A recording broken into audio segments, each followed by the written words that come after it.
Time ಇವಾಗ 8:30 ಆಗಿದೆ. ಇವಾಗ ನಾವು ಎದ್ದು ಫ್ರೆಶ್ ಅಪ್ ಆಗಿ ಹೊರಡ್ತಾ ಇದ್ದೀವಿ. ಇಲ್ಲಿಂದ ರಾಮೇಶ್ವರಂ ಹೋಗ್ಬೇಕು ಇವಾಗ ನಾವು. ಅಂತೂ ನಾವು ನಮ್ಮ ಫೈನಲ್ ಡೆಸ್ಟಿನೇಷನ್ ಧನುಷ್ಕೋಡಿಗೆ ಹೋಗೋ ರೋಡಲ್ಲಿ ಇದ್ದೀವಿ. ಇಲ್ಲಿಂದ ಧನುಷ್ಕೋಡಿ ಒಂದು 60 to 70 ಕಿಲೋಮೀಟರ್ಸ್ ಆಗುತ್ತೆ. ಬಾಯ್ಸ್ ಎಲ್ಲ ಬ್ರೇಕ್ ಬೇಕಂದಿದ್ದಕ್ಕೆ ಸೈಡ್ಗೆ ಹಾಕಿದ್ದೀವಿ ಗಾಡಿ. ಬ್ರೇಕ್ ತಗೊಂಡು ಸ್ವಲ್ಪ ಟೀ ಕುಡ್ಕೊಂಡು ಸ್ನ್ಯಾಕ್ಸ್ ತಿನ್ಕೊಂಡು ಇಲ್ಲಿಂದ ಹೊರಡಬೇಕು.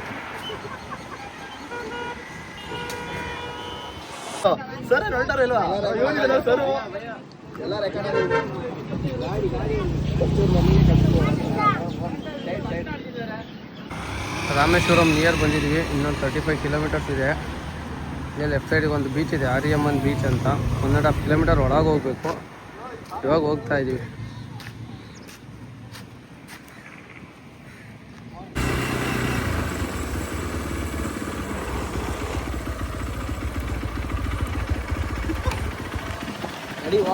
ಬೀಚ್ ಒಳಗಡೆ ಹೋಗಂಗಿಲ್ವಾ? ಅಲ್ಲಿ ಹಾಕ್ರಿ ಗಾಡಿ. ನಾನು ಅಲ್ಲೋಗಿ ಗಾಡಿಗಳೆಲ್ಲ ಗಾಡಿ ಹಾಕ್ಬಿಟ್ಟು ಬರೋಣ ಅವ್ರಿಗೆ.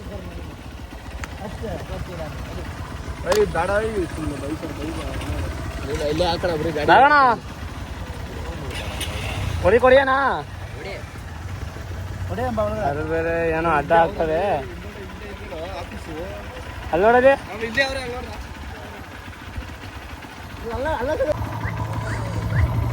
ಬೀಚ್ ಒಳಗಡೆ ಗಾಡಿ ತಗೊಂಡು ಹೋಗೋದಕ್ಕೆ ಪರ್ಮಿಷನ್ ಇಲ್ಲ.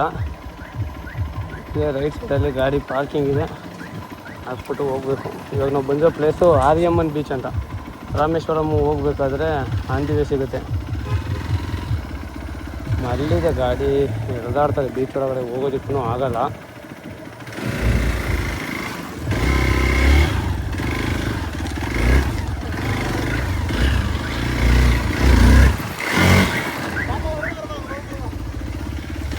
ಬರಲ್ಲ, ಎಳೆದಾಡುತ್ತೆ. ಹೊಡಿತೀಯ ಗಾಡಿನ ಒಂದು ರೌಂಡು? ಬಾ ಬರ್ತೀಯ ಮೈತಾ, ಬರ್ತೀಯ? ಹಿಂಗೆ ಒಂದು ರೌಂಡ್ ಸುಮ್ಮನೆ ಬರ್ರಿ.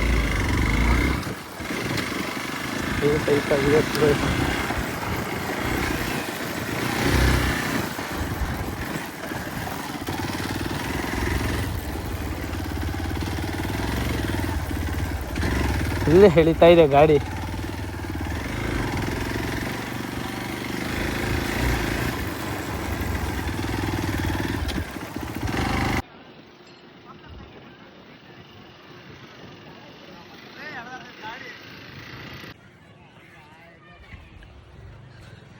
Today we are in the beach.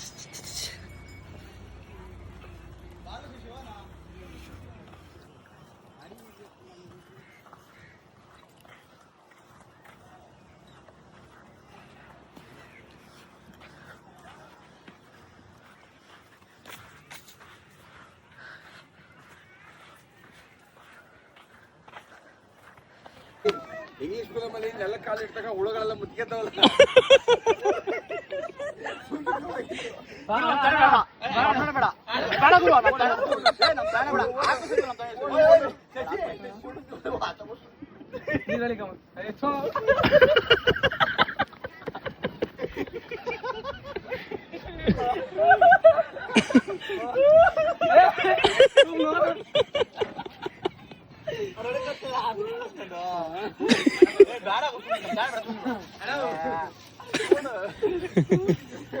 ಚೂಯಿಂದ ಕೆಳಗಿಳಿತೆ.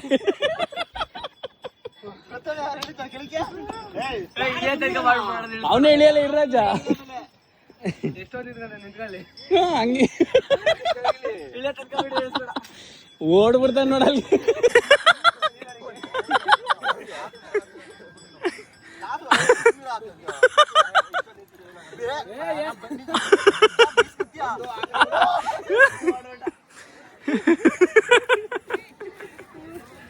ಮನೆ ಜಾಸ್ತಿ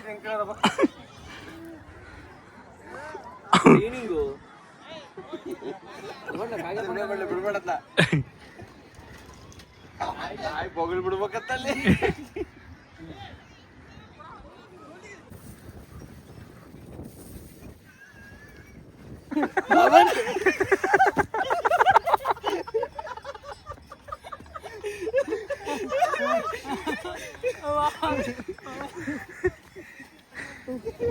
ಅದು ಇಲ್ಲಿದ್ರೆ ಕಡಿಬೇಕಂತ ಅದು ಡಾಕ್ಟರ್ ತೋರ್ಸಕ್ ಆಗಬಾರ್ದು ಆ ಜಾಗದಲ್ಲಿ ಇರ್ಬೇಕಿತ್ತು.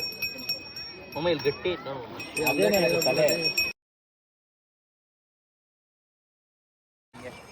ಫೈನಲಿ ನಾವು ಇವಾಗ ಬೀಚ್ ನೋಡ್ಕೊಂಡು ನಮ್ಮ ಧನುಷ್ಕೋಡಿ ರೈಡ್ನ ಕಂಟಿನ್ಯೂ ಮಾಡ್ತಾ ಇದ್ದೀವಿ. ಇಲ್ಲಿಂದ ನೋಡಿ ಇದೆ ಆರ್ಯಮನ್ ಬೀಚು. ರಾಮೇಶ್ವರಂ ಹೋಗ್ಬೇಕಾದ್ರೆ ಬಂದು ಹೋಗಿ. 300 ಆಗುತ್ತಾ?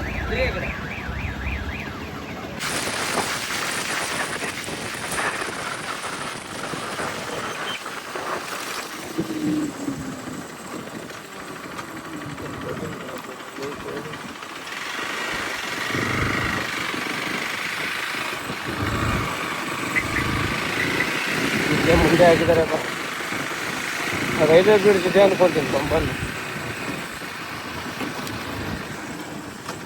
ಹಿಂಗೈತೆ ನೋಡು ಮಚ್ಚ ರೈಲ್ವೆ ಬ್ರಿಡ್ಜು ಇಡಿ. ಇವಾಗ ಪಂಬನ್ ಎಂಟ್ರಿ ಆಗಿದ್ದೀವಿ ನಾವು. ಪಂಬನ್ದು ಬ್ರಿಡ್ಜ್ ಯಾವ ಥರ ಇದೆ ತೋರಿಸ್ತೀನಿ ನೋಡಿ. ಒಳ್ಳೆ ವ್ಯೂ ಸಿಕ್ಕಿದೆ ನೋಡಿ. ಹಂಗೆ ಟ್ರೈನ್ ಕೂಡ ಬರ್ತಾ ಇದೆ. ರೈಟ್ ಟೈಮಿಗೆ ಬಂದಿದ್ದೀವಿ. ಟ್ರೈನ್ ಅಲ್ಲಿ ಬರ್ತಾ ಇದೆ.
ಐದು ಮಾಡ್ಬಿಟ್ಟು ನೋಡಿ ವಿಡಿಯೋ ಅಂತ.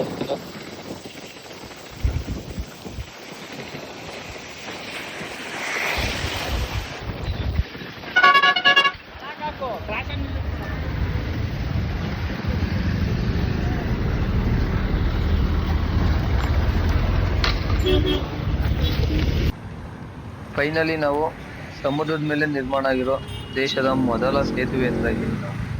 ಅಂದರೆ ಪಂಬನ್ ಬ್ರಿಡ್ಜ್ ಅಂತ ಇದೆ. ಯಾವ ಥರ ಇದೆ ನೋಡಿ ಹಂಗೆ.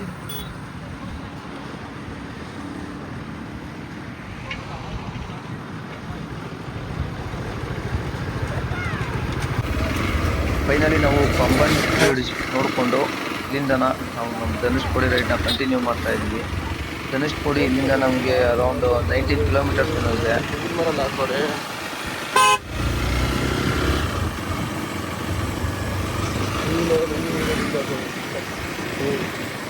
ಧನುಷ್ಕೋಡಿ ನಿಯರ್ ಇದ್ದೀವಿ. ಧನುಷ್ಕೋಡಿ ಒಂದು 2 ಕಿಲೋಮೀಟರ್ಸ್ ಇದೆ ಅಷ್ಟೇ. ಹಾಗೆ ಬೀಚ್ ಚೆನ್ನಾಗಿತ್ತು ಅಂತ ನೋಡೋದಕ್ಕೆ ಬಂದ್ವಿ. ಅಲ್ಲೇ ಎಷ್ಟು ಫೋರ್ಸ್ ಆಗಿದೆ ನೋಡಿ. ಅದೇ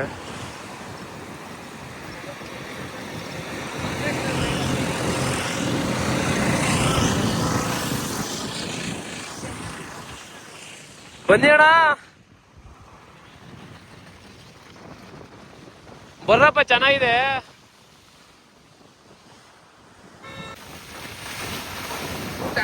ಬಂದಾಗಂತಲ್ಲ ಬರುತ್ತದು. ಎರಡಾಯ್ತು ಫೋರ್ಸ ಬರ್ತೀವಿ. ಬರುತ್ತೆ ನೋಡಿ. ಈಗ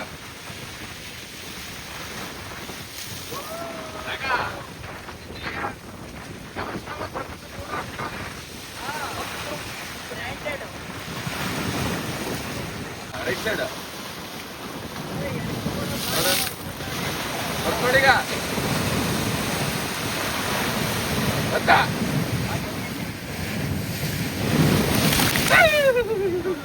ಗೊತ್ತಾ.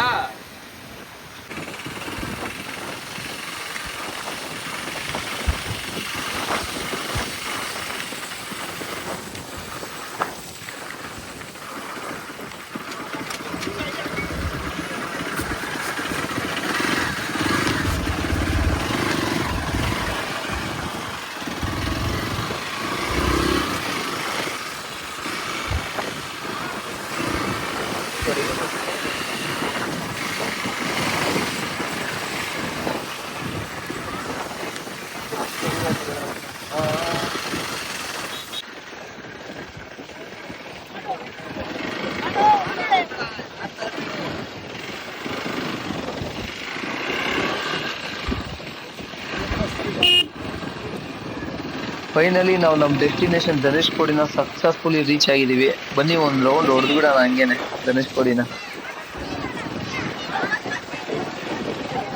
ನಮ್ಮ ಫೈನಲ್ ಡೆಸ್ಟಿನೇಷನ್ ಧನುಷ್ಕೋಡಿ ರೀಚ್ ಆಗಿದ್ದೀವಿ ನಾವು.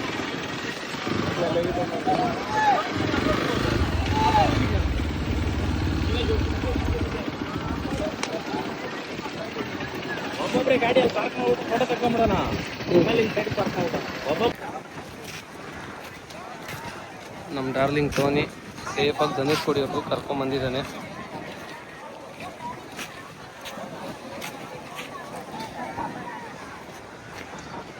Last land of India Dhanushkodi.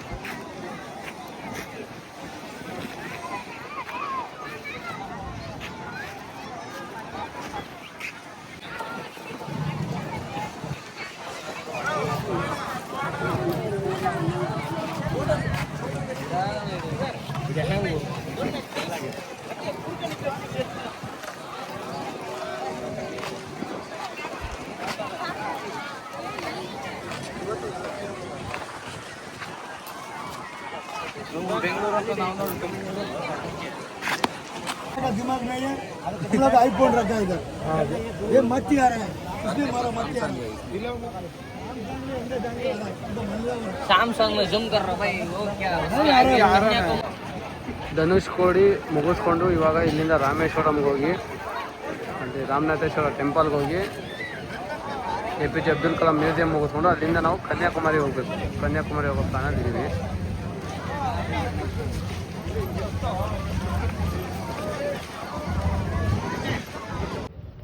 Dhanushkodi ಬಂದ್ಮೇಲೆ ಫಿಶ್ ತಿಂದಲೇ ಹೋದ್ರೆ ಹಿಂಗೆ, ಅದರಿಂದಾಗಿ ನಾವೇ ಫಿಶ್ನ ಸೆಲೆಕ್ಟ್ ಮಾಡಿಬಿಟ್ಟು ತವಾ ಫ್ರೈ ಮಾಡಿಸ್ತಾ ಇದ್ದೀವಿ.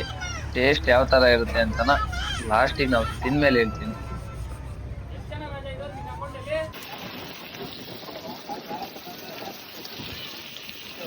ಹುಡುಗರೆಲ್ಲ ಫಿಶ್ ತವಾ ಫ್ರೈ ತಿನ್ನಬೇಕು. ಅದಕ್ಕೆ ಇಲ್ಲಿ ತುಂಬ ವಿಚಾರಿಸಿ ಒಂದು ಹೋಟೆಲ್ ಹತ್ರ ಹಾಕಿವು. ಓಂ ಶಕ್ತಿ ಹೋಟೆಲ್ ಅಂತನ ತುಂಬ ಸೂಪರಾಗಿ ಮಾಡ್ತಾರೆ ತವಾ ಫ್ರೈ, ಸೂಪರ್ ಟೇಸ್ಟ್ ಇತ್ತು. Must try. ಈ ಸೈಡ್ ಯಾರಾದರೂ ಬಂದರೆ ನಾವೇ ಫ್ರೆಶ್ ಫಿಶ್ನ ಸೆಲೆಕ್ಟ್ ಮಾಡಿಬಿಟ್ಟು ಕೊಟ್ಟರೆ ಅವರು ಅದನ್ನು ಕ್ಲೀನ್ ಮಾಡಿಬಿಟ್ಟು ತವಾ ಫ್ರೈ ಮಾಡಿಕೊಡ್ತಾರೆ. ಸೂಪರಾಗಿರ್ತದೆ. ಯಾರಾದರೂ ಈ ಸೈಡ್ ಬಂದರೆ ಟ್ರೈ ಮಾಡಿ. ಏನಪ್ಪ ಏನಿಲ್ಲ ಹಾಕಪ್ಪ ಗಡಿ ನಡಿ ಆ ಕಡೆ ಹೋಗು.